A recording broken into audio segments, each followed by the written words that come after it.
So we are 2 minutes after the hour now, so I'm going to go ahead and get started. Hello, everyone. My name is Sean Menifee. I am the Record Service Senior Coordinator here at CLARB. And today, again, we're going to be talking about the December exam and any type of questions and answers that you have. I believe we do have the Q&A for any chats or questions that you guys have. I am happy to answer questions as they come in, or we can stop at the end and then answer any questions that come in then. And at any point in time, I believe you can raise your hand if there's something that comes up. So we'll go ahead and jump right in. All right, so just a few reminders as we get started. This session is being recorded, and to be sure to use the Q&A feature to ask any questions that come up while we're going through the basics.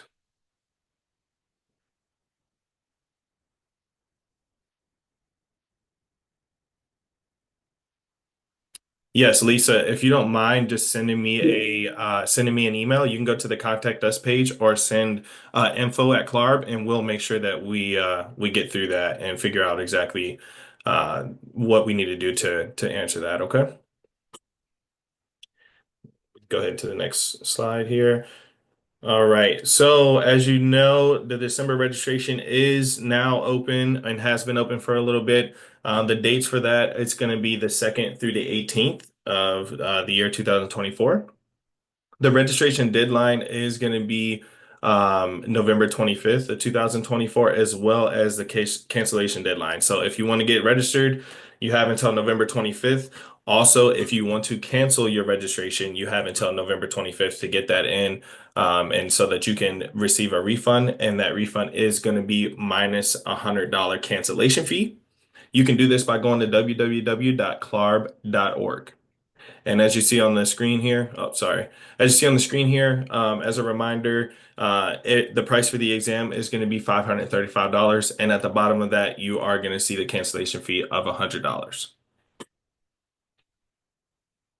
All right, so first we're going to dive into accommodations. There are quite a few accommodations that you can apply for. We do have a link on the website that will walk you through exactly how you will go about applying for accommodations. That is something that you will need to do ahead of trying to schedule your exam. I believe that we ask for around 30 days before registering for your exam. That way we can go through the process of actually hopefully getting your accommodations approved. This year we have rolled out the new ESL language to language, word to word dictionary. So that is now a new accommodation that you can apply for as well. I do want to note, as you can see here on the screen, that New York does not honor the word to word ESL dictionary. So if you are testing for New York, you're not going to be able to use that in order for your exams to count. So I would just make sure that if that is something that you're going to need for New York, you're finding a way to test without the word-to-word dictionary, because it will not be applicable for your exam. All right, and we're going to dive into the scoring. So each question is going to be worth 1 point. It is also scored on a computer, so you're testing on a computer at a brick and mortar or as well as from your home. Items left blank receive no credit, so it's not going to count towards your exam or against your exam. And then results are reported pass or fail. So if you pass, you're going to get simply a pass. If you failed, you're going to get a failed, and you will get a score that will tell you exactly how close you got to that 650 mark of passing. And then now we're going to dive into the item types on the exam. So you will have a few different item types in each exam. There's going to be multiple choice, multiple response, hotspots, and drag and place. And then we'll jump into how each of these items work. So for multiple choice, you're going to simply read the question and you're going to go through and you're going to select the answer that best fits for the question. So for example here, what is the main responsibility of a landscape architect under contract with a client? You're going to select which answer best fits for this question. And then it's just going to be one answer here. We have multiple response. So in this one, it's going to be kind of similar to the multiple choice answers, but it's going to be always more than two. It's going to be at least two, for the answer. And no, it will not be all four or all five or all six, however many the questions is. So for example, for this one, they're going to pick at least two to be the answer, but they will not pick all four to be the answer. It will always be more than two, but less than all of the answers. And then hotspot. So for the hotspot, I'm not a landscape architect, so please, don't beat me up too bad over the lingo. But in this hotspot area, you're going to go into the map here, and you're going to select exactly where you may or may not put maybe a tree or a lamp or lighting or so on and so forth. For example, this person has selected X as into where this is going to be the best place to put either a lamppost or a light or maybe shading, something like that. If they choose that this is not the best answer, if they click somewhere else on the map or on this question, that X will remove from where it is currently and go to where they clicked. And that is how you're going to answer this question. So this is what you're going to call a hotspot question. You're simply going to select where you believe the best area for, again, lighting, shade. There can be many different options for this. But a hotspot's going to be just you selecting where you feel that the answer best fits.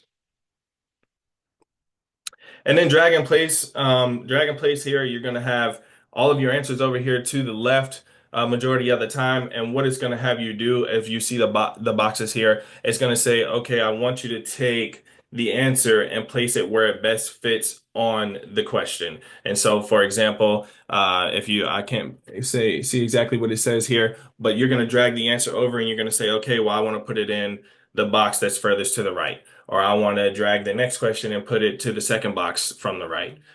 So all of these will be, again, drag and place. I think it's very important to make sure that in all of these questions that come up, there will not be any rotating in any of these questions, even if that's an option. Whenever there are questions, the appropriate rotation of the answer will be in the key or in the tokens where you should put that and place it correctly.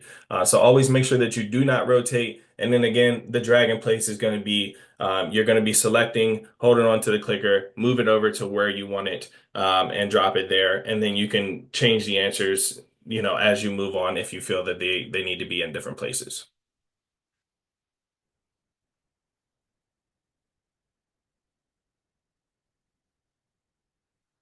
All right, and we're going to go to the modality next.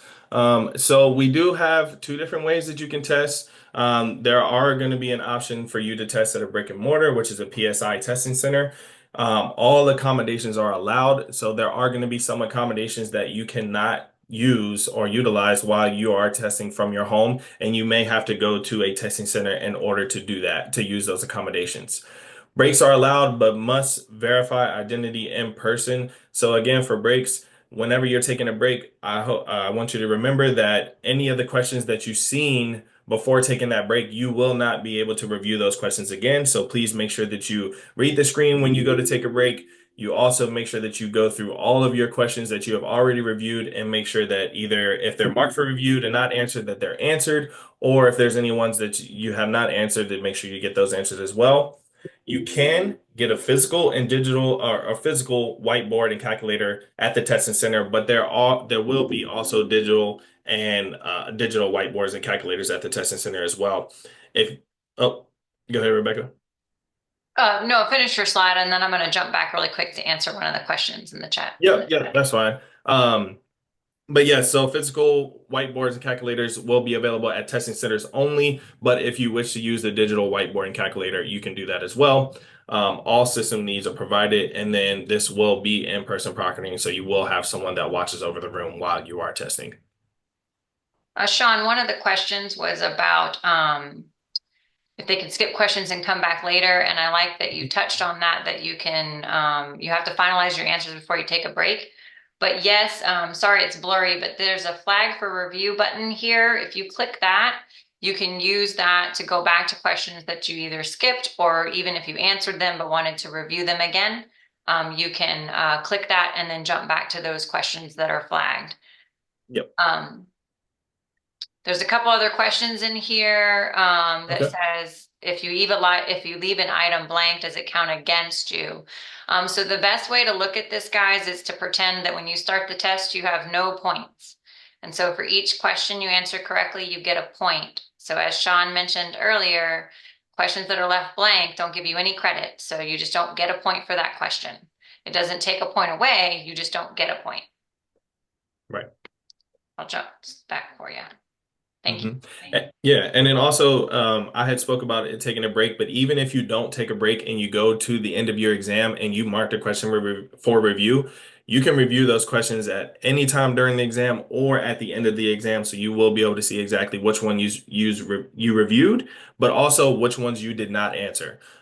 So you should be able to do a walkthrough as you start your exam that will explain all of this. So I would say make sure that you pay very close attention to exactly how you take your breaks, how you review your questions, leaving comments on the questions, so on and so forth. And we can go ahead to the next slide. All right, so online proctoring requirements. We do ask that you use your personal computer. We have had instances where individuals have used their work computer and they have applications in the background that do not allow them to take the exam, or maybe they get through the systems check and it still stops them. They say applications are on in the background. So we do recommend that you use your personal computer, that you have a bandwidth of at least 500 megabytes. Complete the exam system confirmation. So that's going through a systems check to make sure that your exam and your internet is strong enough to be able to take the exam. There is going to be a live proctor that is going to be sitting there and watching you the entire time that you take the exam. So you will need to make sure that your camera is working correctly as well as your microphone. That way the proctor can watch you in the room as well as hear anything that is in the room. As I spoke before with the administrative rights, I would just make sure that if you are using a personal computer or even a work computer, just make sure that you have the rights to be able to launch the exam. And then we also say that you're gonna want to be in a quiet, private space, somewhere where you won't be interrupted. We have instances where maybe someone rents a room and then you have someone come in the room and they interrupt your exam. That could cost you your exam. So I would say that try to get in a space where you will not be interrupted and you can sit for 3.5 hours for the exam, because interruptions, people coming in the room, hearing things, you looking off the screen, these are all things that could cause your exam to be terminated, and ultimately you could lose out on that exam. So now we're going to jump into the layer blueprint. We have 4 sections that you're going to be taking. So inventory analysis and project management, planning and design, construction documentation administration, and grading, drainage, and stormwater management. Now they are on the screen this way, but they do not need to be taken in any specific order. That is a question that comes up quite often is, well, where do I start? I will say to start where you feel comfortable. If you feel coming straight out of school, maybe you want to take planning and design inventory analysis. If you feel that you want to take construction documentation, take that exam. You can take multiple exams in one administration, or you can do them one by one. That's completely up to you. And then in the boxes here, you're going to see the different subdomains when inside of each exam. So, for example, inventory and analysis and project management, they have 100 items, but you're going to have different subdomains within that exam and how much of the exam is made up of the subdomains as well. And we can go to the next slide. Thank you. And this information here, again, this breaks down all of your subdomains. This is information that can also be found on our orientation guide on the website. So if you go into the orientation guide, this will break down exactly each exam and how the subdomains are broken down and what information you're going to find in each exam. I'm not sure if we want to break down each one of these or if we just want to maybe leave them on the screen for a minute and see if anybody has any questions. But this is also information, again, that can be found on the CLAR website on the orientation guide. And so that's going to be inventory and analysis. This is going to be for your planning and design. And then your construction documentation and administration. And then your grading and drainage and stormwater management. And so resources available for you. We do have quite a few resources on the website right now. We do have a list of the recommended reading list resources that you can purchase online. All of these have been up to date are updated since we have changed to the new blueprint. So if you go into the website, this will show you exactly what books that we recommend that you use in order to study for the upcoming layer.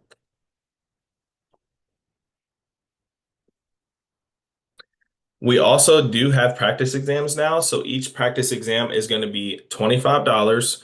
And with that $25, you're going to get 3 attempts.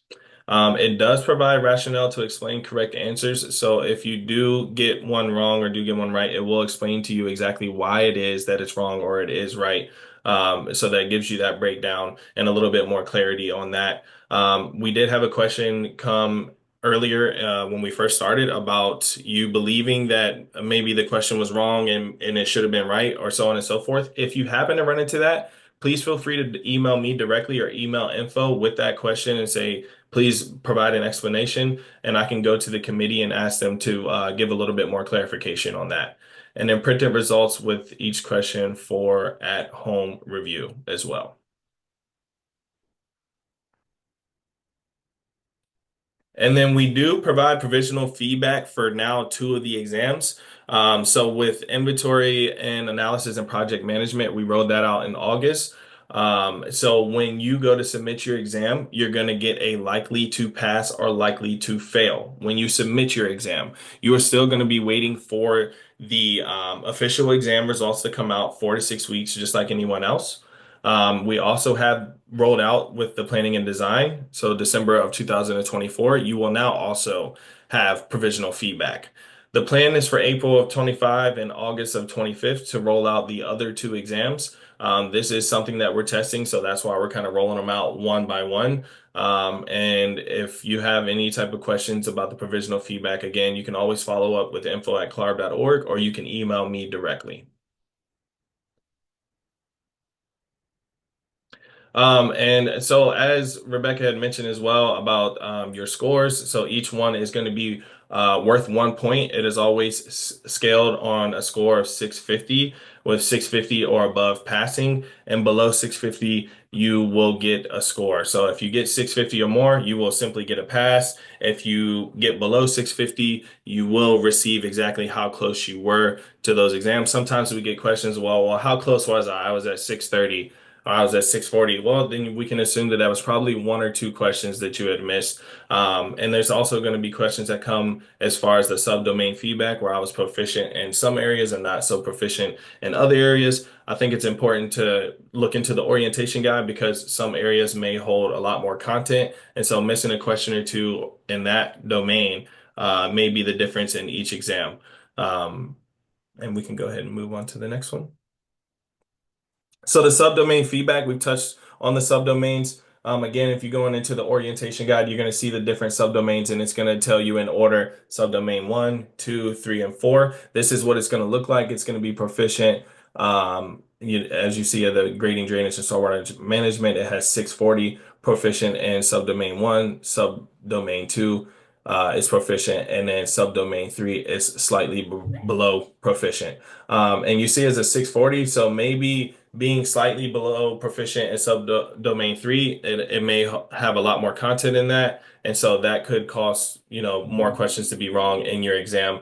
So I think it's a great feature that we have offered to look and see exactly what type of feedback that you're getting in the exam. We don't give you direct questions that you miss, but this is a great way to kind of get an idea of exactly what domains you need to work on when you do have to retest.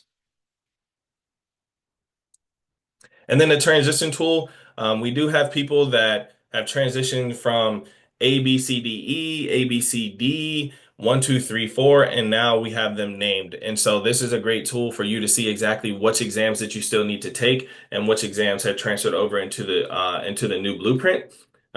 We do have it will show credit exactly how it is that your exams transition over to the new blueprint. If you do happen to have any questions about that, please feel free to reach out to us. We can always give that to you on over the phone, but this is a great way to see exactly which exams that you still need to take if you have any exams remaining, especially if it's that you went from, transitioning over from 1, 2, 3, 4 to the new blueprint as well.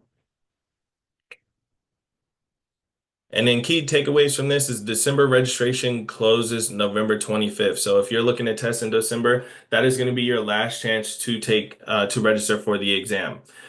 If you are looking to cancel your exam, that is going to be the last day for you to cancel your exam before the December window and receive your refund minus $100 cancellation fee.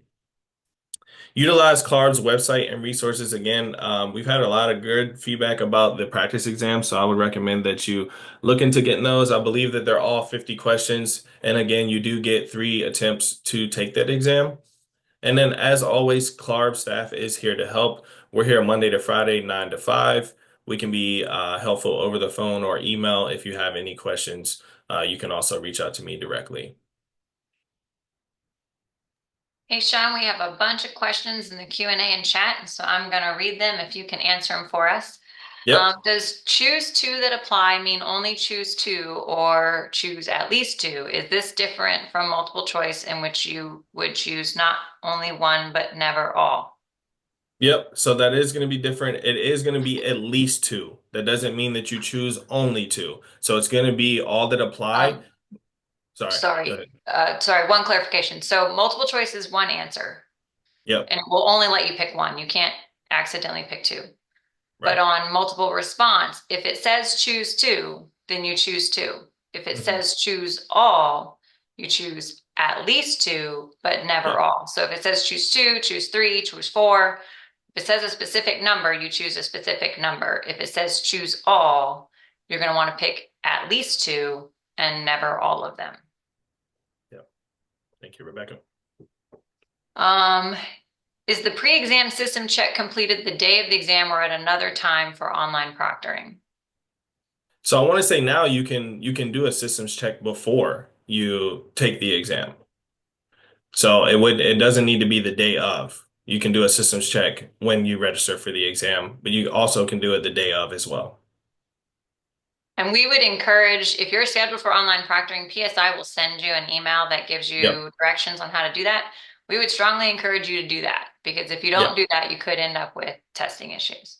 Hmm. This next question is similar. It says, is there a way to check our work computer to see if it's able to launch the exam and won't have an issue with the apps in the background?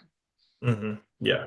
Yeah, it's the same thing going through the systems check. And then also, I want to say that we do have instructions on how to close apps in the background now on the website. So yes, please look at that. It should give you a walkthrough to see if there's any running applications in the background. The next question is, if internet cuts out during online proctoring, can you get back into the exam? I assume the viewed questions become locked, similar to taking a break, if the internet cuts out. Yes, those would become locked, and I would say the first thing you want to do is either reach out to PSI or reach out to CLARB so that we can figure out exactly why it is that your internet went out. And if we can get you back in, we'll try to, and if not, we'll have to do an investigation as to why it is that your internet went out. I think that's what makes it very important to do a systems check and to check on the internet. Obviously, it can't always be perfect, but you really want to try to be in a spot where that is not going to be an issue. I'll also add, Sean, that if it goes out quickly and comes right back, it should relaunch right where you are, and you should actually still be able to go back to questions if we're talking about a few seconds, like if you just have a surge. And as Sean mentioned, if it goes out and it doesn't relaunch and you can't get back in, you can call us. If we do have to reschedule you because we couldn't get you back in, we'll have to start the test over. Yep. And please, I can't say this enough. Please reach out to Clark. If you have issues, if your exam shuts down, if for whatever reason, please make sure that you reach out to Clark. We do have people that open tickets with PSI, and that's fine, but we're going to be able to help you. So please make sure that you reach out to us and let us know what's going on so that, you're not in the blind about what's going on, and neither are we. This one says, do we need to request a handheld whiteboard and handheld calculator ahead of time, or is this done when showing up at the test center? When showing up at the testing center. You will need to request it. It's not just given to you. So when you get to the testing center, if that's what you want, please make sure that you ask for it at the testing center. It doesn't need to be requested before showing up. If you signed up to do online proctoring but want to switch to an exam center, are you able to switch? Yes, you can do that. I wouldn't say it's encouraged to do after the registration deadline, but it still can be done. Just keep in mind that you're not guaranteed a seat. And so if that's something that you want to do, I would try to, decide that sooner rather than later, just because there could be, maybe there's not a seat for a day and time that works for you at a testing center near you. This one says, I think there might be some confusion with this one. It says, can I bring my personal laptop and my work laptop just in case I am not allowed to use one of them? Uh, so when you say bring, you don't bring them to the PSI centers. If you're No. testing at PSI, they have computers for you. If you're testing Mhm. online at home, you can attempt whatever computer you want to attempt. And you can attempt multiple ones, but you'll only be allowed to have one in the room while you're testing. So Yeah. if one works, you got to make sure you can get the other one out of there. Yep. Yeah, and the proctor will scan the entire room. So things being on the wall, if you have any whiteboards in there, TVs, pictures, things like that, like they're gonna want to see the entire room. So I would just try to make sure that like you don't have much hanging on the walls or you don't have writing on a whiteboard on the walls. You don't have, things all over the desk, the tabletop that you're using. You want to have it pretty clear. This one asks about a clear water bottle for in-person testing. No, you cannot have water with you at the PSI computers. There are water stations at PSI test centers, so you could take a break and go get some water. Yep. The next one, Sean says, is there a comprehensive list available of things that could disqualify your exam during an online proctored exam? Yes, I believe we do have a breakdown of exactly what would of that list. Yeah, so it's going to be in the same area as kind of the systems check and how to close down your applications. If you have trouble finding that, please just reach out to me or reach out to info and we'll guide you on how to get there. I was told that certain sections needed to be taken after a certain amount of time of experience. Does this still apply? So again, as I spoke earlier, as far as like timing and taking your exam, that's going to be all personal preference. We don't say, hey, you need to wait and take it 4 years after getting out of school, or we don't say, hey, you should take it directly out of school. It's going to be personal preference. So whichever one that you're prepared to take, that's the one that you take. People are probably telling you this when they have gained some type of experience, or maybe that was their experience while taking the exam, but it's all going to be personal preference. So whatever you're comfortable with taking, whether if it's waiting some time to gain that experience in the field, or maybe you want to take all four sections in one administration, that's completely up to you. And Sean, I think the only thing I'll add is that if you are in certain jurisdictions, they do have some experience requirements before you start any of the sections, Mhm. but there's only about 5 or 6 of them. And so Mhm. you can find that out on our website under exam eligibility. Yep. Great point. Thanks for that. Next question. I've heard certain questions are weighted more heavily than others. Is this true? So that again breaks down kind of in your subdomain. I wouldn't say that they're weighted more, but there may be more questions within that subdomain on an exam. So it's not going to be that one question counts for 2 points and one question counts for one. Each question is going to count for 1 point. You just mentioned that you can take more than one exam in one administration. In a previous webinar, I remember being told only one exam can be taken per session. I'm not sure about that webinar, but as far as and as long as I've been here, you've been able to take as many as you want in each administration. Um, I think at one point in time, California only allowed you to take one and No, two. Oh, go ahead. no, no. I think no. You've always been able to take any of them. I'm More guessing than one. Yeah. probably what you heard was that it can be difficult on length to take more than Mhm. one section in a single day, just from getting Yeah. appointments. Yeah. But you can take all 4 in one admin if you like, Yeah. and that's Mhm. always been the case. Yeah. Uh, Someone asked about what are subdomains. I'm going to jump back to one of the Slides. breakdowns for you, Sean, and you can kind of show them what subdomains are. Yeah, so this is going to be, so for example, for construction documentation, and when we were talking about the subdomain feedback, this is going to be a subdomain. So construction plans and details 50%, that is going to be one subdomain. And that's how it's going to be counted when you look at the subdomain breakdown as well. So it's not going to say construction plans and details. It's going to say subdomain one. So this is going to be your subdomain one. Construction specifications and bidding is going to be subdomain two. And then construction and administration is going to be subdomain three. So you're going to be told how you do in each one of these subdomains. And then the information that's underneath every subdomain is what is going to be possibly questions within that subdomain. This one says, and not sure if this info has been covered here yet. If I schedule more than one group or section, is that two 650 fees or one? I think they want to know how much each section is. Each section is going to be $535 a piece. So each time that you take that section, it's going to be $535. If you fail that section, you will have to pay that $535 again. And then if you take more than one in an admin, it would be 535 for each one. Yes, per each exam.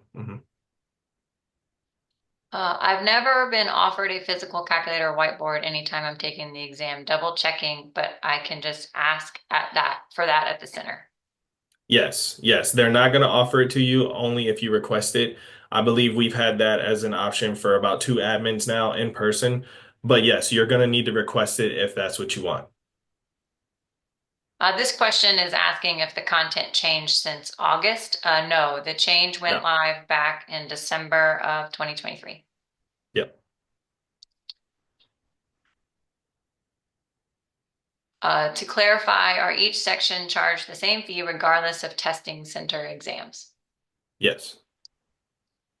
The recommended reading resources are great, but there are 10,000 pages there. Can CLARB narrow down the study reading scope at all per exam? I think your best bet is to correlate aspects of the book that align with these subdomains you see here in these little bullets. That's going to be the best bet you have. The committee has access to the entire book, however, in order to generate content. Are the CLARB practice tests different each time you write them? No, they have not changed since we have released them. And I'll let Rebecca speak to this, but I believe we are working to get new practice exams. We don't have a date yet. Yeah, we are still looking to potentially generate new content and new exams, but we don't have a release date for those. The next question is also about the practice exam. So $25 for the practice test, including 3 attempts. Would an additional $25 get another 3 attempts we can try? That's correct. Yep. Yep. On the practice exams, the score reported back as a number correct. Is there a way to know if the practice exam score would be passing or failing likely on the real exam?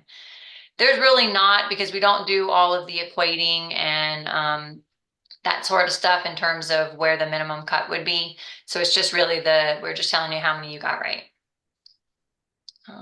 Are practice questions reflective of the way the questions are formatted on the actual test? Yes. Yes. So our goal is for you to have the practice exam, but also to figure out exactly how the exam works. You can also during the practice exam, I believe there's a timer, even if it's not really timed. There's a mark for review. There's a take a break button. So we want you to really get that testing experience while taking these practice exams. So yes, it's going to reflect as the real one. I actually just got a note too. If someone, just about someone who asked about taking more than one section, if you were asking if you could take construction documentation, say on the first day of the admin, and then retake it on the last day of the admin, you can't do that. You can only take each section once during an administration. Right. Yep. So this one I'm going to take, Sean. It says, is the blueprint entirely based on the content of the recommended reading material?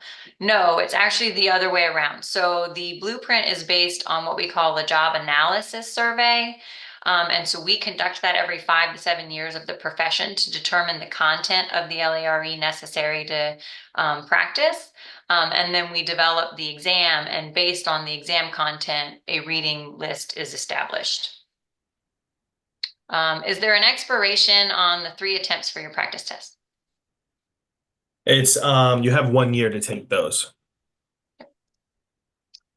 For multiple choice questions with, okay, so it says for multiple choice, but it means for multiple response questions with select 2, select 3. If a question is answered partially correct, are partial points given, or is that question completely not correct?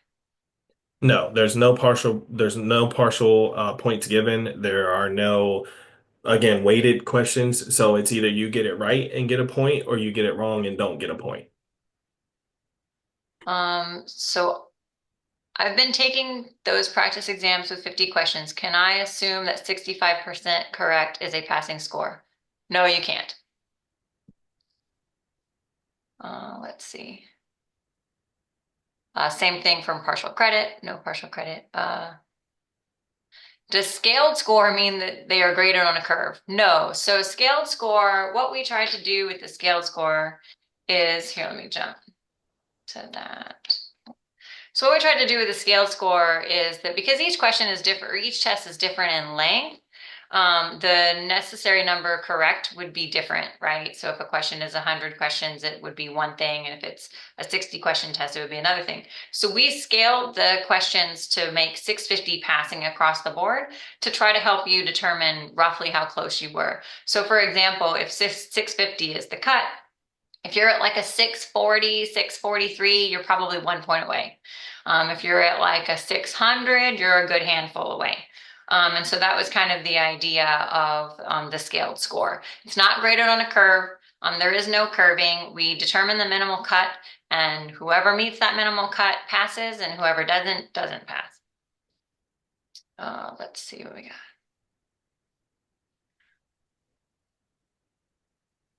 That was the same. The next thing is on how are exam questions worth 1 point when there's 80 to 100, but passing is at 650. So that's that scaled score. We scaled them all to make 650 passing. Is subdomain feedback available for past exams prior to the new restructure? No, you don't get subdomain feedback. If you pass, you get pass, and that's that. You don't get a score or anything. Sorry, I think they were asking about exams prior to the transition. We cannot retroactively give you subdomain feedback on previous exams. It would only be on exams taken from when we launched subdomain feedback. If a practice exam is taken and all 3 attempts are used, if another practice exam is purchased, will the questions be the same? Yes, the exams currently are the same. So if you're taking inventory and analysis practice exam and you take all 3 attempts and you take it again, yes, they will be the same. This one says, if I want to take the test in person, can I select my seat? I don't want to sit beside an entry door where people go in and out. We don't have seat selection. I would say if that's a worry of yours, I would maybe just say that to the proctor if at all possible. Can you test online at any time, or is a specific date and time required? You can do anytime. I would just be careful with that. We have had people accidentally schedule it for 3 a.m. in the morning. I mean, yeah, you can test it anytime, and I wouldn't say any date because we have specific dates, 2.5 week window that you can test, but as long as it's within that window, yes. Why is there not feedback with a test session if failed with a breakdown of what type of sub info is being missed once results are published? There is the subdomain feedback if you failed right here. So you'll get something like this depending on how you did. This one says where are the subdomains defined? They are specified in the results or elsewhere. That's in that blueprint that Sean went over earlier. And so you can correlate the subdomains to the blueprint breakdown. Yep, and just go into the orientation guide on the CLAR website and it'll break it down for you. Is there a way to review exams that we have failed? No. This next one is asked, how do we reach out? Here's our contact information. Yep. And if you go to clarb.org, you'll see contact us at the top of the page, and that will allow you to get information on how to reach out as well. So this one says, can we take a practice exam for all 4 sections of the exam 3 times or just one section 3 times? Also, can we take a break when taking the exam remotely from our personal computer? So you can take the practice exam as many times as you want, and then also yes, from online, it's the same situation. You can take a break, but you do go through the same process. You will have to make sure that you have reviewed or answered all the questions that you want to because you will not have access back to them. I think the only difference may be just you kind of go through the check-in process again. You have to scan the room again, if you're testing online and so on and so forth. Let's see, how to get qualified for exam registration. So the qualification is gonna all deter. I mean, it's gonna really come down to the state that you're picking. So if you have an accredited landscape architecture degree and you're picking a state that does not require pre-approval, you can start registering for the exam with an active CLARB Council record. If you have to go to a state like Rebecca was saying, where you have, around 5 or 6 states that require you to get approval before testing, then you'll have to send your education and employment history directly to the state, and the state will make the determination if you are eligible to start testing or not. So I hope that answers your questions. I wouldn't say there's not many states that have like specific qualifications before you can test. Sean, I'm going to jump back because there seems to be some confusion around the subdomains. Like one person says, why are there 5 subdomains with only 4 sections? So if you look at this example, like the first one, grading, drainage, and stormwater management, where it says that this person failed, they got a 640, and the 3 subdomains they got feedback in were 1, 2, and 3. And so we're going to jump back to the grading and drainage exam. And so stormwater management would be 1, grading and earthwork would be 2, and drainage systems would be 3. So based on that feedback, this candidate was proficient in stormwater management and grading and earthwork, but below proficient in drainage systems. So when you get your exam results based on the section you had, that's how you're going to map out your subdomain feedback. So you're going to go to the blueprint, and then you're going to say, okay, I got this feedback in subdomain 1, that's stormwater management. I got this feedback in subdomain 2, that's grading and earthwork. And so the reason it goes to 5 is if you look at inventory analysis and project management, subdomain 1 would be project management, 2 would be inventory and data collection, 3 would be the stakeholder engagement process, 4 would be physical analysis, and 5 would be the contextual analysis. Let's see. Someone asked if we could send a link to the LARE Google group. I don't have a link here, but if you Google LARE Google group, it pops right up at the top. Sean, someone asked, what is the time window for taking all 3 practice exam attempts? So you have a year to take all 3. How many questions are on each exam on average? So let me, is that on? Yeah, I was gonna say, I There would you say go. there's not on average. It's broke down in the orientation guide as well to tell you how many questions is on each exam. For home testing, are you able to take the exam out of country as long as you have the software requirements and good internet? Yes. And just so you also know, if you're out of the country, we do have test centers, or PSI has test centers all over the world. So we may be able to get you at a PSI test center as well if you are interested in doing that. Just reach out to us. You can't do that online, and we can help you do that. Yep. Let's see. I have a degree in landscape architecture from Morocco, and I want to take the CLARB exam to help me qualify for membership in Ontario. What steps should I take since my degree isn't accredited? So anytime you have a degree that's from abroad, it would count as a non-accredited degree. So you would need to apply directly to the state. In Ontario, you do have to become an intern first before you can start testing. So you will have to apply to Ontario for internship, and then you can go through the process of being approved to take the exam. Let's see. Can you provide the link to take the pre-test? I think I took a pre-test that was recommended but wasn't the preferred pre-test from CLARB.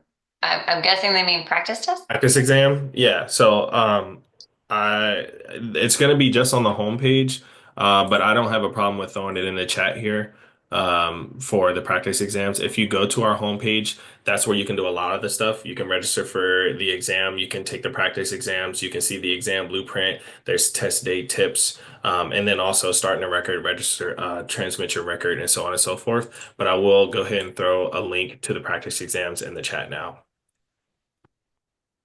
So this one says, can you repeat how many attempts you have overall? I heard four, but wanted to confirm. So I want to clarify too, because I feel like we're conflating practice tests and real tests. Mhm. So the practice test, when you buy it, you get 3 attempts you can take that practice test 3 times. For the real exam, you just take it as many times as you need until you pass. But each time you take it, you have to pay the fee, whatever that is at the time. When testing remotely from home, I'm allowed to have a piece of paper and a pen at my desk. No.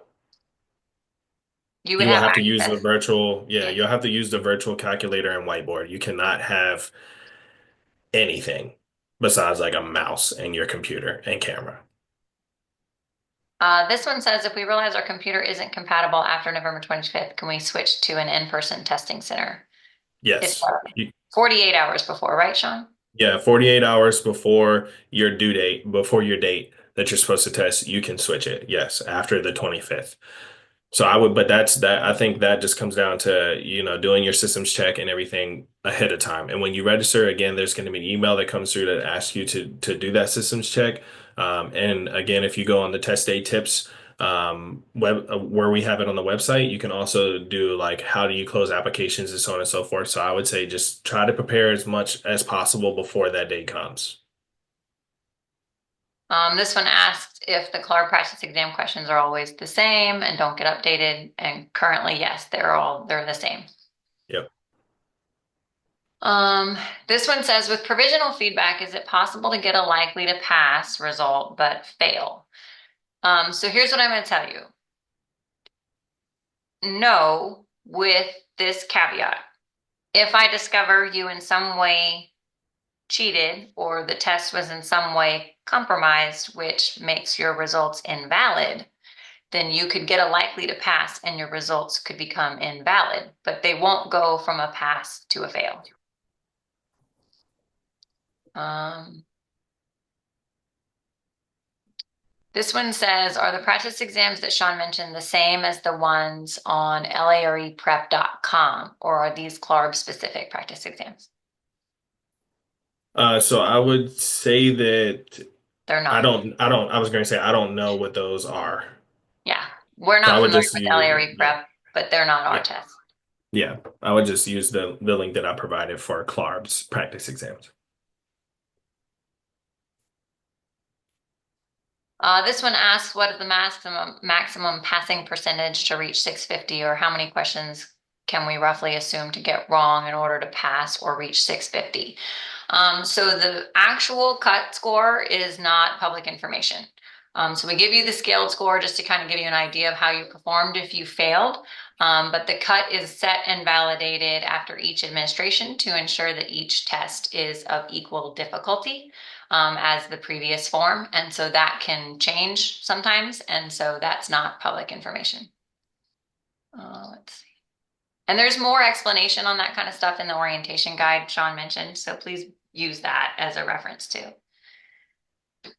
If the electricity goes out during my exam and my internet will go out too, what can I do? Paul CLARB. But in reality, also, that is a risk that you take when you test online proctoring. If you're Yep. testing online proctoring, you assume responsibility for all of the system requirements, the computer, the Mhm. internet, the power. If PSI doesn't allow us to let you retest, you can't retest. Our policy is that you're assuming responsibility for all the connectivity. Yep. Um, for the practice test, can you take the 3 attempts at your own time or do they expire after a certain time? After a year. So you have a year to take all three.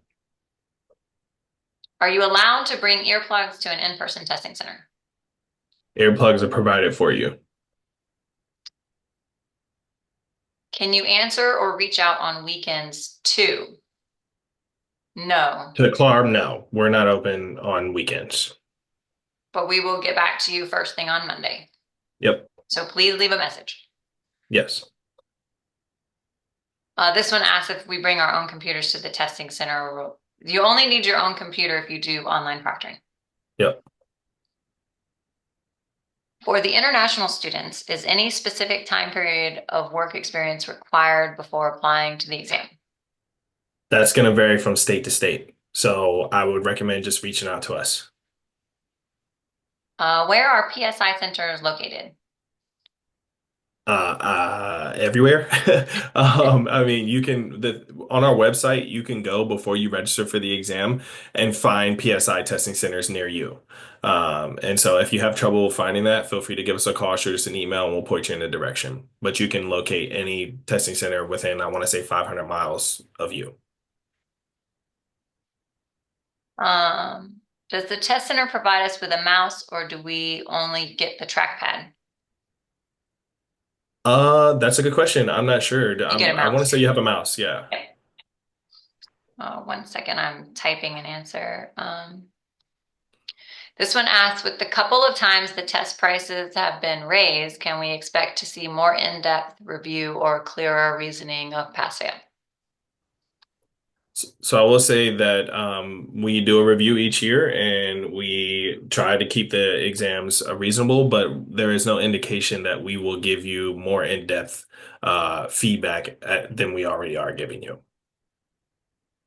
Let's see. Where do I find my transitional credit on your website? I am signed into my FLARB account.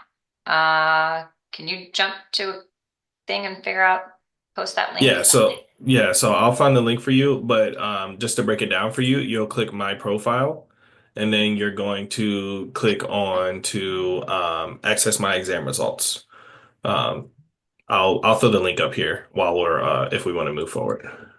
Yeah, while you're looking up that, I'll answer this one. It says, if you don't click flag question for review for some questions, can you still review them at the end? And or is there an option at the end wants to go through all the questions to review them all? So yes and yes and yes. So when Yep. you get to the very end, there's what we call a review screen. So you can see a variety of things. You can go through all the questions if you didn't take a break, we're going to pretend you didn't take a break. So you have access to all the questions. If you didn't take a break and you have access to all the questions, you can go through the very beginning and start all over.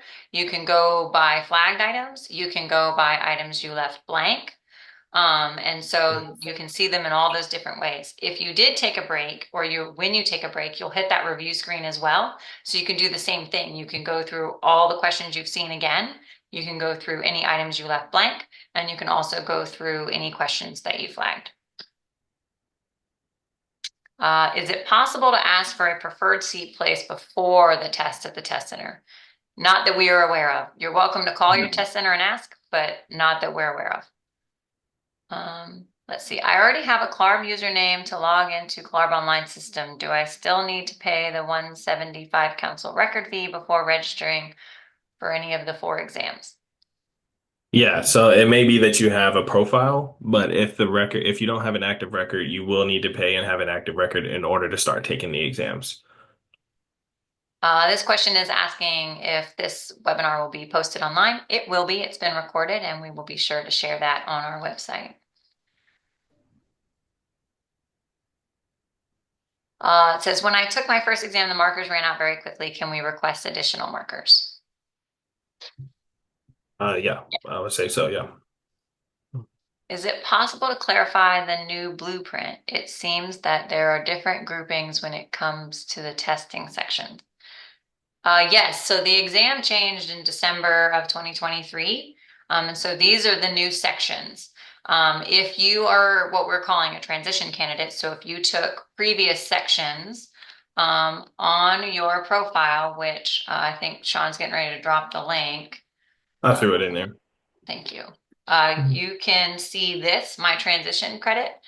This is a terrible example because it did credit across the board, but if if I had credit for inventory, it would say that. If I didn't have credit for planning and design, it would say, it would be blank, or there'd be an X. And so it would tell me which ones I needed to take. You don't need to take anything that says credit or anything that says passed. Once you've achieved one of those two things, you don't need to take that section. If you have more questions about the blueprint and the transition, that's also still available on our website. So you're welcome to look into that. Can you bring your cell phone with you to the test center and store it somewhere, or must you leave it at home? So I want to say they either have lockers for you or you have to leave it in your car. I will also say if they do have a locker, you cannot access your locker during the exam and cannot access your cell phone. Is there a comparison available between the old format and the new format of the exams? Yep, on our website, there's some transition information that will show you kind of what the old exam was and what the new exam is. Yep. I'll drop that link in there as well. Thank you, Shawnee. Mhm. Yep, it is being recorded and you can go back and rewatch it if you need to. Do you have to have schooling to take the exam? I thought that experience is valid. What type of experience is required before testing? I'm in Arizona. So I would say it's just going to depend on your state, but most states have alternative pathways. You just may need quite a bit more experience. But I would say you can reach out to me and we can talk about the state and exactly what that would look like for you. Let's see. Is there a time limit for me to complete taking all the exams since starting the process? That also depends. Yep, that also depends on your state. CLARB does not have a ticking clock, but I mean, yeah, it just really depends on the state that you're dealing with. And the other thing I'll add is while there's no time limit, if you hit a transition, exams may transition. And so you may end up having to take additional sections if you don't finish in the current format. Yep. Says, are there still questions that are getting thrown out? So they don't often get thrown out. There seems to be this misconception that there's thrown out questions all the time. It's incredibly rare that a question is thrown out. But if a question is not performing appropriately, the committee does have the option to throw it out, to give credit to everybody, to double key it. So there's all types of options depending on how a question performs. But that is very rare. Let's see. From your experience, is it recommended to take each test at a time? I would say I mean, it's going to be up to you. Like, how do you test? Do you feel comfortable taking multiple tests in an administration? Then you should. If you don't feel comfortable doing that and you want to take them one administration at a time, that's going to be up to you. I think it's move at your pace. Um, let's see. For the practice exams available through CLARB, do the questions stay the same or do they change? Yes. Yes, they're still the same. Where can the subdomain definitions be found on the CLARB website? Can this content be clarified to say, i.e. subdomain 1, construction plans and details? So the subdomain feedback can be found in the orientation guide. Ideally, yes. Currently, we would love to be able to rename the subdomains to say what the subdomain titles are. Limitations of our current system won't allow that, but we are actually in the process of launching a new system in the next 6 months or so, and that is one of the things we're hoping to achieve. Yep. And I threw the orientation guide in the chat as well, if you want to click on that. Okay. So complex questions that require multiple answers to be correct, such as a spot elevation grading plan, only count as 1 point, just like multiple choice questions that have a single answer. That's correct. Okay. Does each subdomain have all question types? Yes. Maybe. I don't think In that theory, right? so each exam has all question types, but I'm going to go back and kind of give you an example. For project management, I don't believe there are like drag and place question types in project management. Right. So I would say no. No. But the whole test has all item types, Yeah. if that makes sense. Let's see. Um, Confirming if you take an online proctor exam, there is no option to have a physical whiteboard or calculator. No, you can only make that request in person. Is the test state specific? If I buy a study resource from Georgia, will that be incorrect if I'm testing in North Carolina? No, it's a universal exam. The LARE is a universal exam, but you may have state-specific exams after completing all four sections of the LARE. Uh, how similar are practice exam questions to actual LARE questions? I would say they're pretty similar. I mean, you're gonna get all four types of questions. So they're gonna be pretty similar to the questions that you're gonna get in the exam in the LARE. Are the practice exams given online through CLARB? Yes. Well, yes and Well, no. they're exam student. Sorry, that yes, you can get them online, but they're actually through Exam Studio. So when you go to click on the practice exams on the CLARB website, you're gonna get redirected to Exam Studio, and that's where you purchase the exam and take the exam.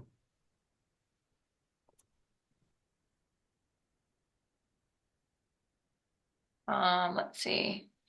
Do you have to take the exam within a certain period of time? For example, if you took an exam and waited 2 years to take another exam, is the first exam still applicable towards your license, or would you have to retake it? So again, we don't have a time frame. I think the only thing that you have to keep in mind, like Rebecca said, is there are times where we go through an exam transition. So waiting a long period of time, you do risk the chance of having to maybe take more exams, or maybe an exam that you've taken already doesn't transition over. So yeah, there's not really a clock, but I would just be conscious of how long you're taking to take the exam. Let's see. For practice tests, is it limited to a computer? Can I sign in different computers and access the test? Mhm. Yeah. Yeah. So it's gonna be limited to your login, essentially. I wouldn't even say it's limited, but it's gonna be it all depends on just your login. You can do it on multiple computers if you needed to. This one says if a practice exam is only 50 questions, how does that compare to the length of the real exam?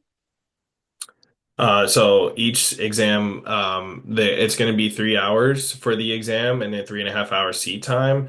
It's really just going to depend on how fast you move through the exam, the practice exam or the regular exam on how long you take for that. But I think you can get a pretty good idea of how fast you move through the exam by using the practice exam. Even with it being 50 questions, you can kind of get an idea of how fast you're moving through it or not. Um, is there a breakdown of which topics may be more topic level expertise versus interactive design based questions? No. That's above my head. I don't No know. problem. No, so the blueprint, like what you see here is the information that's provided. And so that kind of tells you, it won't tell you which areas or which type of content. Let's see.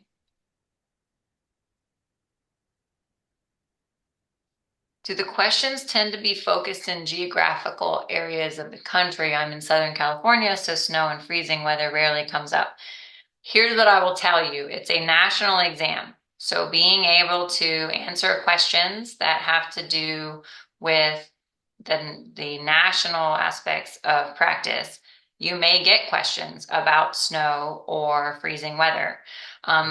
If it goes beyond that, for example, it doesn't get into some of the challenges of, let's say, Alaska with Arctic design. So it doesn't get into that level because that's simply Alaska. But if there is enough landscape architects in the country and in Canada who are dealing with snow and freezing weather and its implications on practice, it will be on the test. So you may end up seeing those types of questions. Let's see. Are there instances where the results differed from the provisional feedback so that likely to pass getting a fail or likely to fail getting a pass? I would say it's highly unlikely. Let's see. Why have all the exams risen in price over the last few cycles? What resources do you provide to emerging professionals in order to make licensure accessible and not exclusionary? That's a great question. So the fees are based simply on the cost of what it costs us to produce the exam and administer the exam. And like everything else, things have gone up. The fees won't change until the end of our fiscal year. So the fees will be the same in December, April, and August. And so that's going to be your fees for this year. And those will be reviewed again when we're doing budgeting for next year. As far as accessibility, we've been doing things like online proctoring to make it cheaper for you guys to take the test and not having to travel places. We're trying to do inexpensive resources and things like that. We also partner with organizations to licensure advancement programs that offer scholarships. So you're welcome to apply to those if you qualify for those criteria. And so we're always trying to research and identify ways to support emerging professionals in obtaining licensure because we want all qualified landscape architects to be able to obtain a license. If you spend $25 for the practice test and then repay a second time for another test, is that just more tries of the same test or is it another practice test? Yes, as of now, it is more tries of the same exam or test. Uh, for the practice exam, are similar computer requirements regarding the use of personal computer and admin rights? No. No, I think you would be able to just take the practice exam if it even if it was like on a work computer or applications are in the background. Yeah, all of the requirements, the admin requirements and stuff for the actual exam have to do with security. And so there's no proctoring or security with the practice tests. You don't have to worry about that part. Let's see. Is there discussion about being to take the test at any time during the year, or will it remain at 3 times during the year? Do you want me to answer that? Or Yeah, I was going to say, I think, yeah, you can answer that one. currently, in the short future, it's going to stay the 3 admins. We are discussing and looking into options to provide more testing availability throughout the year, but we are in the early stages of that discussion. Let's see. Is there anywhere to give rationale for your response? Here's what I will tell you. You can write stuff in the comment section as much as you want. That will not be reviewed prior to scoring. So we won't be reviewing that as defending your answer and taking that into consideration. It will be reviewed after the exam at their next committee meeting, but it won't be considered prior to final scoring. Let's see. How long does it take for your test results to be released, your official results? 4 to 6 weeks. Let's see. And that's at the end of the admin, not like if you test the first day of the admin, you're still waiting till the end of the admin, 4 to 6 weeks from that date. Uh, I'm going to assume some of these are just repeats. Let me scroll to the bottom because we got a lot of repeats. Let's see.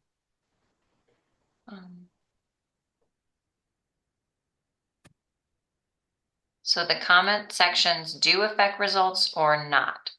They They do do not not. affect. Let's see. If we were to postpone our test taking date, will the cost be more if we surpass the fiscal year? No. As of right now, the prices haven't changed. So if you didn't want to test for December, as long as you cancel before the deadline, you'll be refunded minus that cancellation fee. And as of right now, the fees are the same. Uh, let's see. Someone asked if we're getting their questions. We are. There's like 100 questions in here, so I am trying to get through them. I apologize. If allowed time and a half for ADA, will I have my own room? Only if you were approved for a private room. So if one of your accommodations is a separate room, then yes. But if it is not, then no. Why does it take 4 to 6 weeks when it is a computer-based exam? So we, as I mentioned before, we do statistical analysis pre and post the scoring of the exam. And so we do it pre, which helps us give the provisional feedback. And then we just validate that on the back end and make sure that nothing went awry during the administration. Let's see. Can you help explain state-specific requirements later if we reach out? Yes. Yep. Uh, Where can we find, where can I find the programs and organizations? So for the licensure advancement program, there's some information, I believe, on ASLA's website. They help facilitate that. And then there are other scholarships through other organizations. So I would just maybe Google LARE scholarships or landscape architecture scholarships or things like that. Because I do know there are other programs besides the one that Clark partners with ASLA on. How come does it not tell you what questions you got wrong and what the answer was? I tend to learn from my mistakes. Do you want that one, Sean? Yeah, I mean, I think when you go into what's the word that I'm looking for? The high stakes testing, typically you're not gonna get the exam that you're not gonna get the questions that you got wrong. We've heard additional feedback from you guys, and I think that's what kind of prompted us to roll out the subdomain feedback.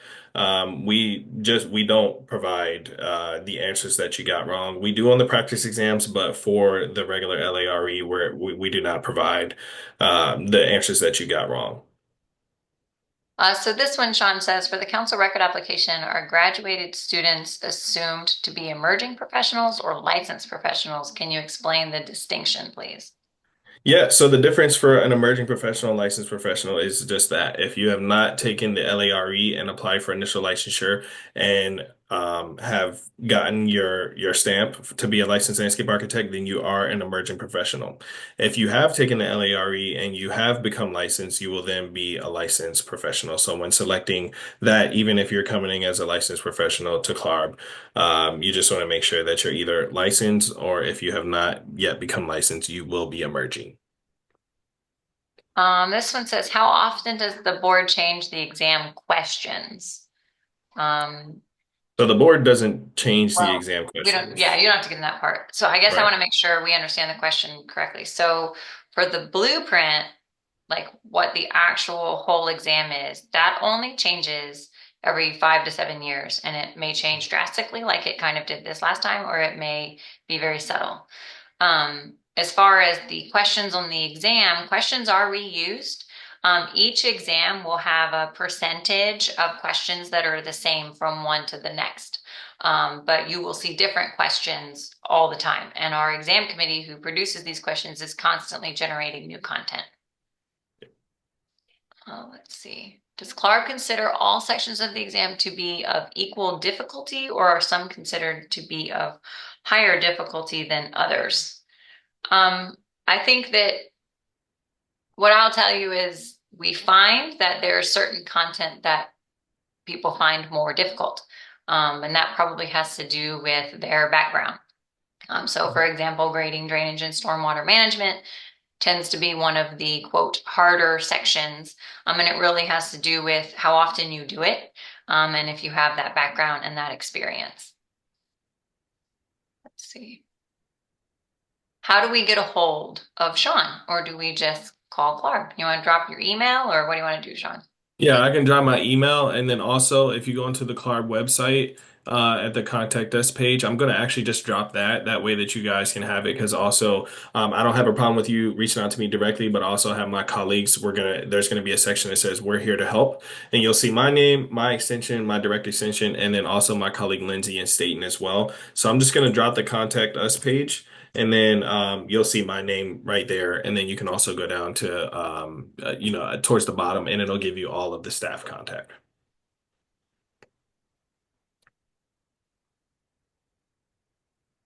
Well, let's see. Someone says, I don't see any links that Sean said he posted. Are they in the question and answer sections or the webinar chat? I think they're in the webinar chat, right? Yes. Yes. Um, Sorry for the confusion. Can you please re-explain the 3 attempts in a year? I think, again, I think we're conflating the practice test and the real test. Sean, can you explain that again? Yep. So the 3 attempts in a year, that is just, we're just referring to the practice exam. So the practice exam, once you purchase it, you have a year to take all 3 of those attempts. When it comes to the actual LARE, we don't have attempts on that one. It's take it until you pass it. And what, as we spoke earlier, there's not really a time frame, but you just want to watch how long you are taking to actually pass all of the exams because you may run into a transition that could possibly happen every 5 to 7 years. So I think realistically, if you're looking at it, you probably want to float around that 5 year mark. And that's not like a written rule that's just like, hey, this is the possibility of there being a transition to where you could either lose an exam or have to take more exams. If I register for an exam today and find out there are no tests open near me, will I get a refund or will I be able to use my registration fee for the next testing period?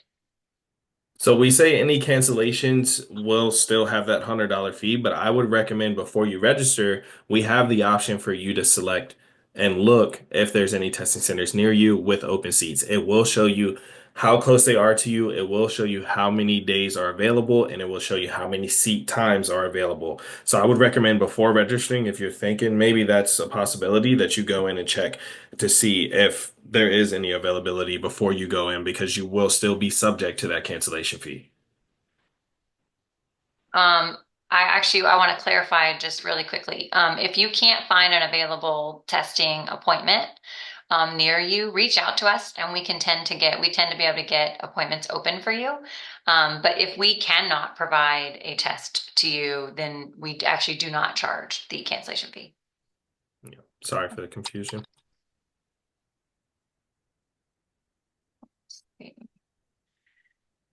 Let's see okay, we did that one. Sorry. Do candidates based in Ontario need CLARB records or can they test without it? Anyone taking the LERE needs a CLARB record in Canada, United States, abroad.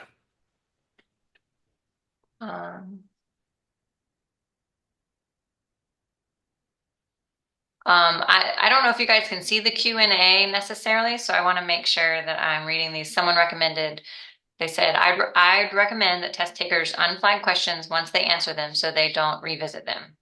That was from their experience and recommendation. Um, I've heard of a situation where a PSI test proctor was not aware of the physical calculator, physical whiteboard requirement. How do we handle this situation if it happens? Have them call CLARB right away? Worried about this happening to me in December.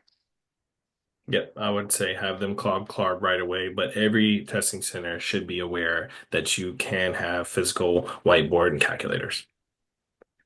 And you can also ask them to reference the proctor rules because they should have that on site. Just ask them to please verify in the proctor rules. And then if they still say no, yes, please call us. Someone asked me to clarify, must we flag questions left unanswered? Um, no, You so don't know. yeah, go ahead, Sean. Oh, Tell them how sorry. that review screen Yeah, I was works. gonna say, so at the end or even when you go to the review screen, you're gonna be shown questions that were not answered, even if you did not flag them. So if it's unanswered, it's gonna show you that it's unanswered. If you flag it, it's gonna show that it's flagged. If you answer a question, but maybe you're not too certain about the answer and you want to flag it, it will show you that you answered it, but it is also flagged for you to review again. So you will be able to like, oh, I accidentally skipped that one. I got to the end. I didn't flag it. Which one was it? It's going to show you that that's unanswered and you can go back and review that. This one says, if I read or studied all the books that Clara recommended and did the practice exam, does it mean I am well prepared for the exam? Well, We I can't mean, answer that. yeah, that's a personal preference. I can't say for certain So what on I that. will tell you is the LARE is an application of knowledge, not a memory test, right? So you can memorize the whole books, and if you can't apply that knowledge, you won't be successful. So it's really just your ability to apply the knowledge of the practice of landscape architecture. This one says, I have my degree from an accredited university in the US, but the majority of my experience is in the UK. Will my hours still count towards my license? And will I be able to take my test in the UK where I currently live? Does it matter which state I register for? Yes, there's a couple of different answers to that question. So yes, you can test with your degree. It's gonna be determined by the state that you choose if they accept experience from the UK. I will say that typically they want to see experience in the United States. You can test in UK, and yes, it is going to matter the state that you pick because you there's a possibility that although most of the states aren't pre-approval states, there are about 5 or 6 states that are pre-approval, which means that you need experience before you test. And so, yes, it does matter which state that you choose. Let's see. Let's see. Will World Education Services equivalency for education from other countries if they are based in Canada? Um, So, I yeah, I you don't want to quite go first. understand the question, but I think they're so okay. If you have an LAAC accredited degree, then you also qualify. So it's LAAB or LAAC. Um, and then if you don't have an LAAC degree, but you're from Canada, then it would be similar to the US, right? So Canadian degrees are not considered for CLARB, like other countries. And so any Canadian degree or US degree is treated the same. And so you would only need the World Education Services equivalency if you got a degree outside of the US or Canada. I hope that answered your question. Please clarify if it didn't. If I get a license in Delaware, can I transfer to PA? So you have to apply for reciprocity, which means that you would need to meet PA's requirements. So each state has their own requirements. So just because you meet licensure in Delaware does not mean that you meet licensure for Pennsylvania. I would say you can go onto the CLAR website to see what those eligibility requirements are, or just reach out to us and we'll let you know exactly what you need. Um, are you allowed gum in test centers? I think so. Yeah. Yeah. I've never actually had that question. We will find out and update our FAQs. I'm not sure, but I think so. I don't see why you wouldn't be allowed to. Yeah. Someone asked if we would recommend the practice exams available on LARE Prep. We're not familiar with those, so it's difficult for us to say. Yep. Is provisional feedback instantaneous upon completing the exam? The provisional feedback is yes, it's going to be after you finish the exam, but only for inventory and analysis and planning and design so far.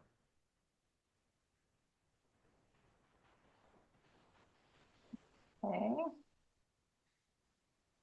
How about provisional feedback being likely to fail, but can it result to a pass?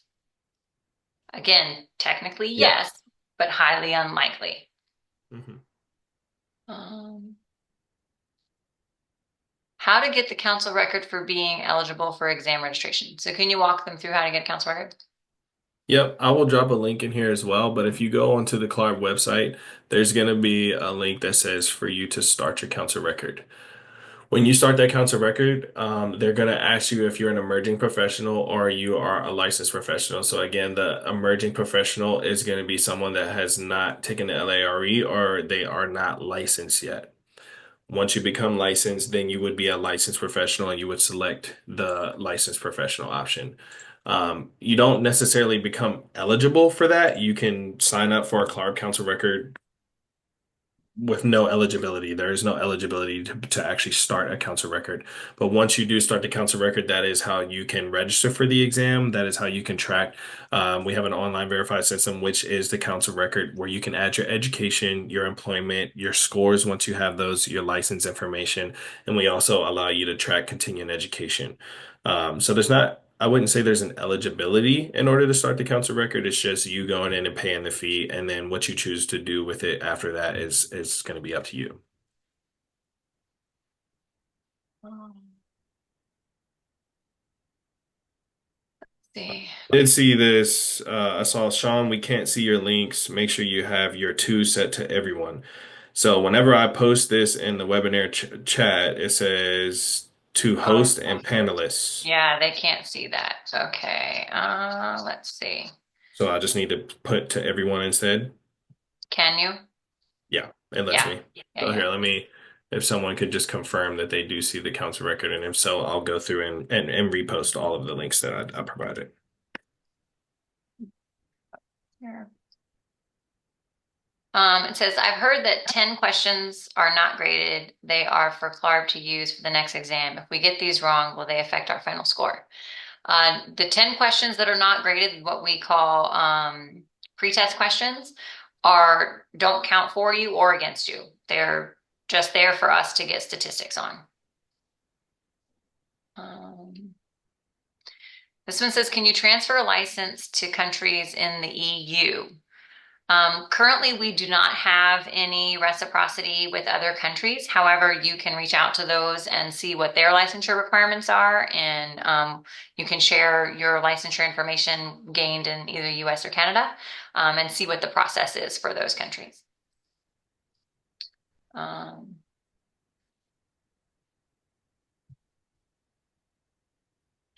Says if I you, reposted all the links that I believe I shared. So if there's one that I did miss, feel free to throw that in the chat as well. oh, let's see. Someone asked if we would be sending the slide presentation. We will be posting the recording. Let's see. Does it matter if the experience I gained through the years were outside of the state where I'm seeking to get licensed? Majority of the time, no. I don't really know of any states that say you need that experience to be within that state. Let's see. Okay. I think some of these have been answered. Do you have information for which states require test qualifications? You want to drop a link to the map? Yeah, yeah. So we have an eligibility map on our website, and what this does is it's going to tell you what states you can simply just test when you have an accredited LA degree, which are going to be your states in green, and then your yellow states. They are going to be states that are pre-approval states, and this means that you do need some type of experience with your degree before you can start testing, and you do have to apply to that state in order to get approved. So the state will need to approve your education and employment before you can start testing. And I did put that link to the eligibility map in the chat. All right, so this is an anonymous share, and I'm sharing it because I still don't know if you guys have access to the Q&As. So this person shared, use LARE prep study guides and practice testing lets you take it as many times as you want in 60 days instead of just 3 times, updated to new format. So this is a plug for the LARE prep study guides. Let's see. Why does it take so long to get results back, and will there be change in the future to be able to test more frequently in the year like other disciplines, arc interiors, engineers? Well, interiors actually only test twice a year. But arcs, I do know, do year-round testing, and I'm not sure about engineers. For CLARB, we are currently still doing the 3 admins. We are discussing the availability of additional administrations, but that's still in the early stages of discussing it. And then as far as the results, we take the 4 to 6 weeks to validate the results and make sure there weren't any funky things that happened during the administration, and make sure that we ensure that we give accurate and fair final scores.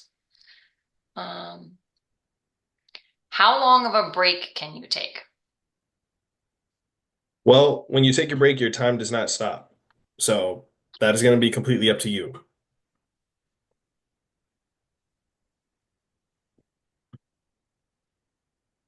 Let's see.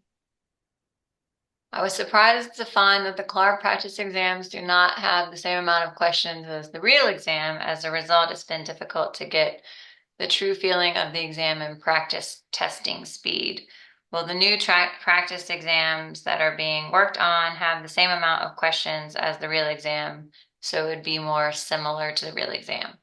The plan is not to make them any longer, and we haven't even decided how many questions the new practice exams will have. Let's see, we answered that one. We answered that one. Someone asked about earplugs again. Yep, Can they bring you their will be own? provided them. You will be provided earplugs. They will not allow you to bring in your own. Let's see. Have we mentioned how many questions are on the actual exam? It's actually right up there on the screen for you right now. Yep. Each section is going to have different questions, amount of questions.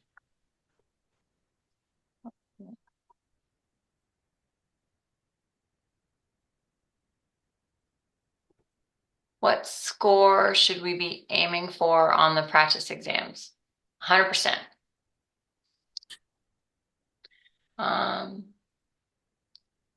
This might have been covered. Are all questions worth 1 point? Yep. All questions are worth 1 point. Do you know if you passed or failed as soon as you submit your exam?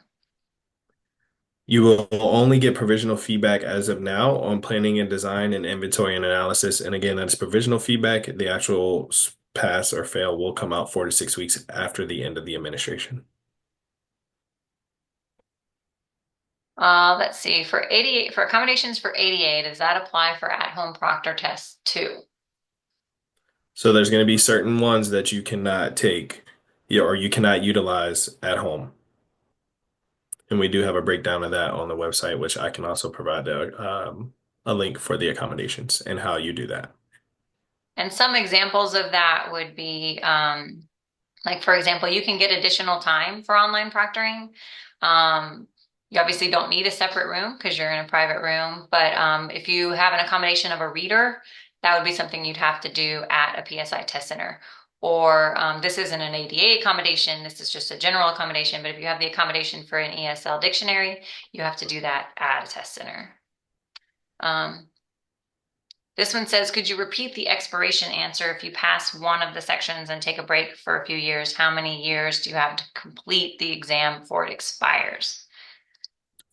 Yep. So again, I think there's no expiration. We don't have that expiration. I think the one thing that you just want to keep in mind is that every 5 to 7 years we do a job task analysis survey, and that could, in theory, change the exam. And so therefore, as in the last transition we had two exams that combined together, and you needed to have both of those exams in order to get credit for one of the exams in the new blueprint. So you just take the risk of either losing an exam or having to take more exams than are already on the regular blueprint.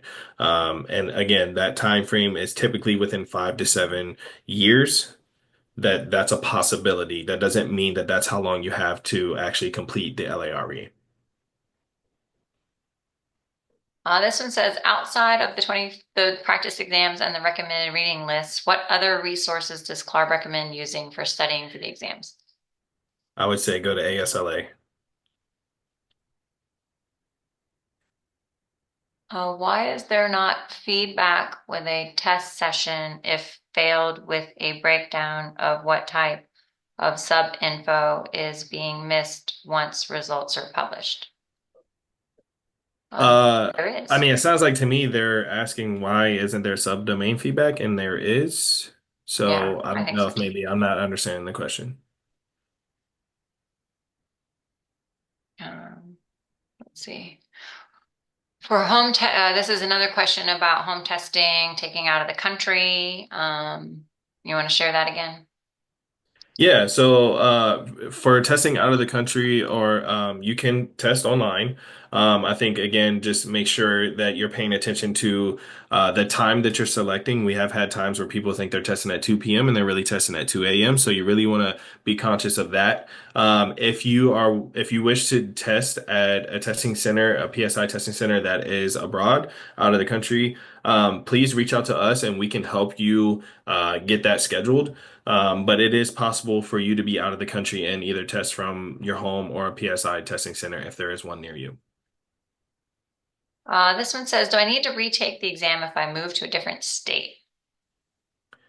No, you don't need to retake the exam. The only time that you're going to run into maybe some difficulties is if you're moving from a state that's not a pre-approval state to a state that is a pre-approval state. If that is the case, you know, you'll just reach out to Clarb and we can provide more of an explanation on what that looks like for you. Um, let's see. You did the link for the online proctoring disqualifications, right? Okay. Let's see. Let's see.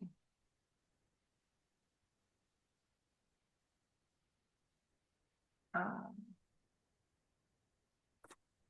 Will we automatically receive feedback results? I don't know if they mean provisional or the subdomain, but maybe answer for both.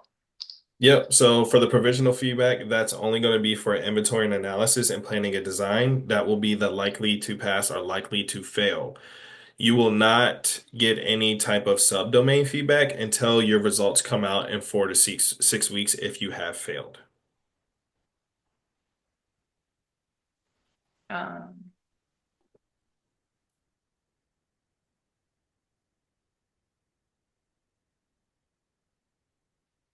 okay.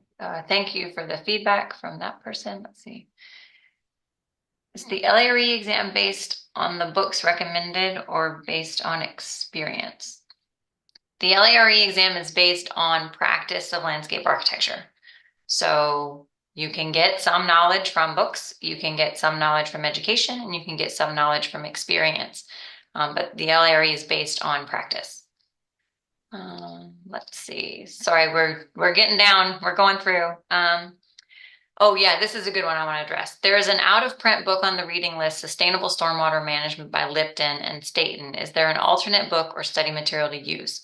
We are investigating that. I have asked the committee. Currently, we've not been able to find a book of equal quality. I am also in contact with Mr. Lipton, and we are trying to get approval from the publisher to be able to release a free PDF. If I can get release and authorization of that, we will be putting that up and sharing that broadly with the community. And so hopefully we'll have more information soon. I'm just waiting to hear back from the author.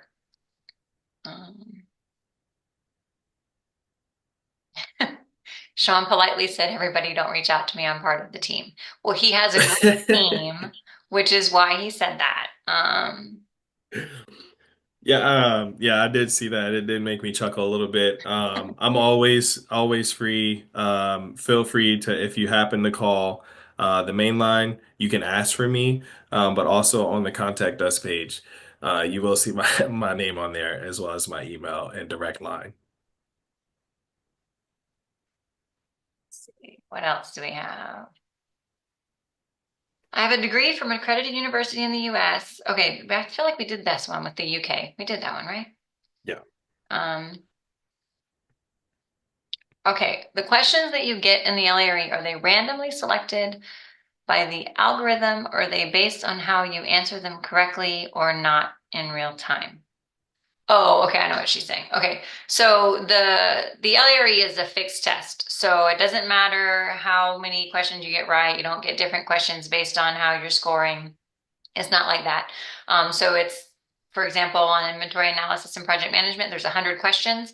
You will be given those in random order, but everybody sees the same 100 questions, with the exception of those 10 pre-tests. For example, we may have Sean may get 10 pretest questions and I get 10 different pretest questions, but that's the only difference between our exams. If I did not answer what you were asking, please let me know.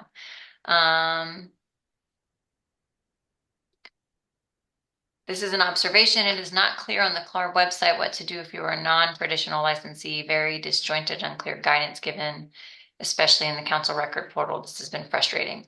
I'm sorry to hear that. Please reach out to us. We're happy to assist. And we are also in the middle of a website project. And so any feedback you have would be fantastic, and can help guide us in supporting candidates moving forward.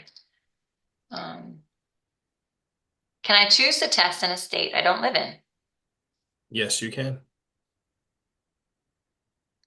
Just to share from another test taker, no gum, please. It's distracting to other test takers. That's just a feedback. Let's see.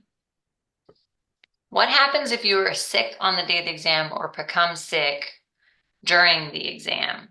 They said, i.e. migraine. So let's talk about like what they would need if they were sick in order to be able to get credit.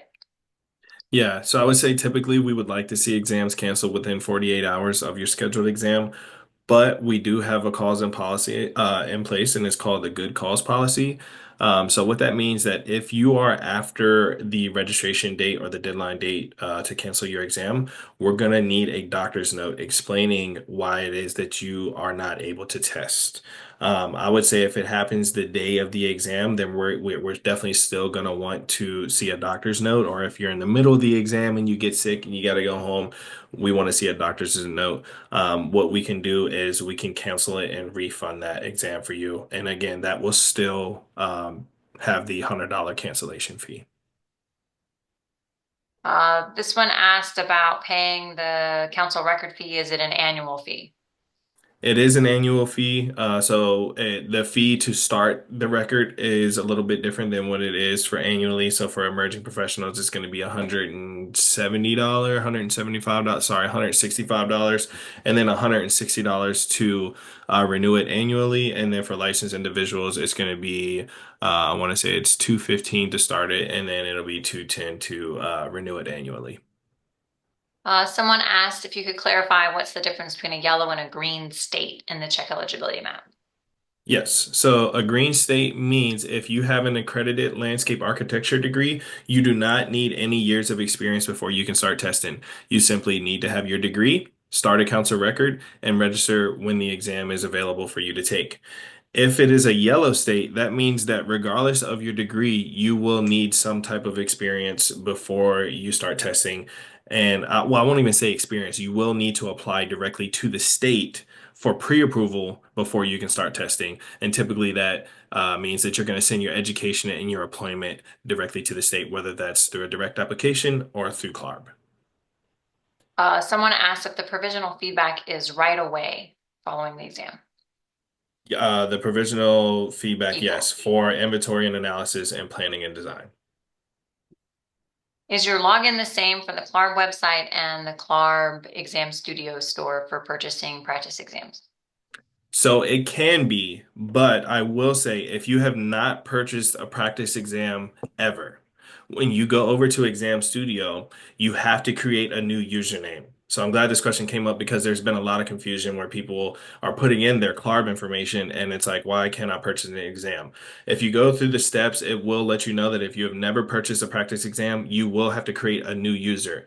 If you choose to use your CLARB login, that's completely fine. But you do have to go through that first time of creating a new user if you've never purchased a practice exam.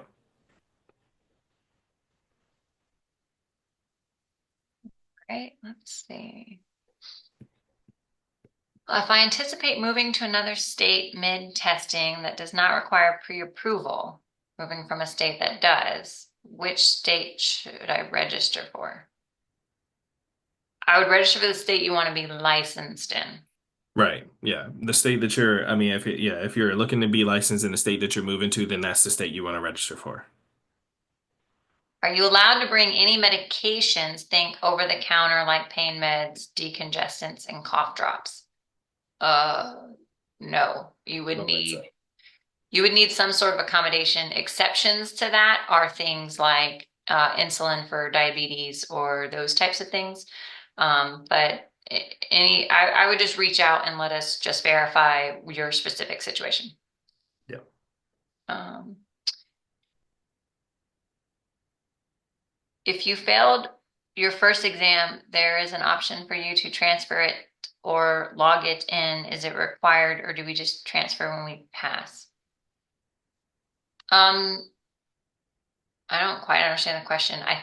So I all kind it, of thought they were referring to, I thought they may have been referring to a different practice exam, but I don't know. I'm not really sure. my guess What- is, and correct me if I'm wrong, but so all of your, if you, so for example, if you're testing as a Virginia candidate At the end of the admin, CLARB sends a list of all candidates who tested in Virginia and your results automatically to the Virginia board. When you apply for licensure using your council record, we only send your passing results. Those are the only ones that really matter. We send at each admin just so they kind of know your progress and know where you're at, and know that you're their candidate, that kind of stuff. But when you're going to get licensed, they really only care about the passing result. I hope that answers your question. Can provisional feedback be likely to fail, but can the results change to a pass after final review? Technically, I yes, mean, yeah, but technically highly yes, but unlikely. highly unlikely. Yeah. Let's see. And then I think we also had some questions in the chat. So let's go here really quick. Sorry, I'll make it bigger because my eyes are too old. Let's see. All right, so we did the first one. Let's see. We did that, we did that, we did that. Length of the exams, they are all 3 hours. Let's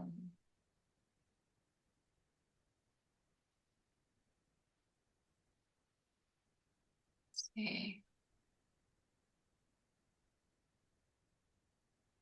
I see. Will a Chromebook work to take the exam? We also have which exams, I mean, which computers would be compatible. I did drop a link for the test day tips. You can find that information in there.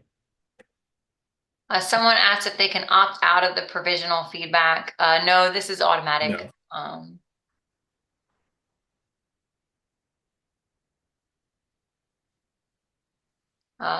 Frank, thanks for the email. We'll get back to you.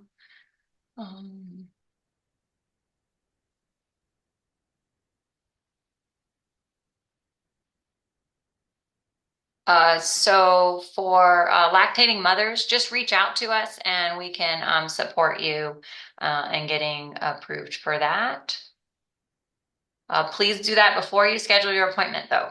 You have to get all accommodations before you schedule your appointment.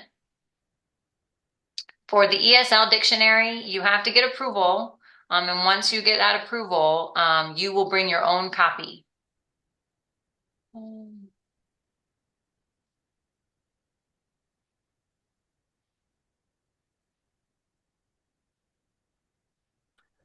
I see one. It says, can you bring your own calculator to the testing center? No.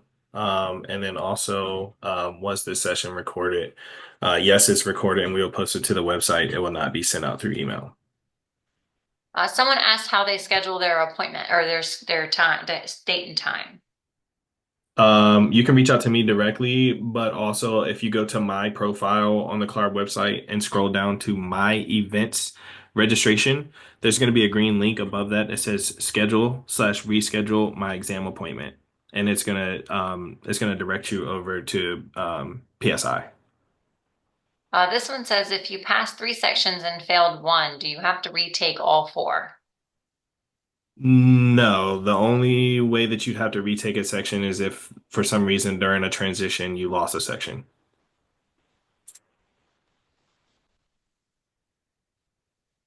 Let's see.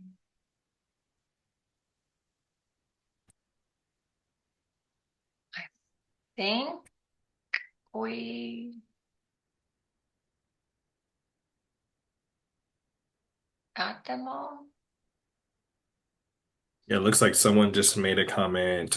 With the at-home testing option, no gum is allowed. They will make you spit it out. Oh, thank you. All right, There's so if you another. have, sorry, Go if you ahead. have any other questions that we didn't answer, throw them in the Q&A because I've got that cleaned out and so I'll be able to know it's new. Yep. Yes, the session was recorded and we'll post it online. And I believe my communications person will kill me if I'm wrong, but I believe we should be able to also send you guys an email that it's been posted. I see another question here. It says, will I receive an email before the exam that will allow me to log in? How does this work? So I would always just double check the time that you are supposed to be testing. I believe they don't send you a reminder, so you will need to know that time and you will go to the CLARB homepage. And on that homepage, it will tell you to launch your exam and then it will take you through the prompts to do so. And so I would say just make sure that you know what time that you're taking your exam, and maybe find that button. As soon as registration or the administration opens up for us, you will see a launch exam button on the homepage. If you can't find that, please reach out to us before your testing date so we can show you where it's at.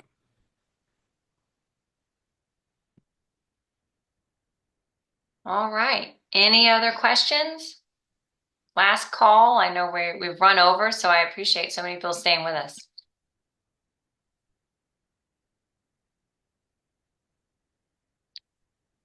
Fantastic. Well, thank you guys Awesome. and have a great evening. Thanks, guys. Have a good one.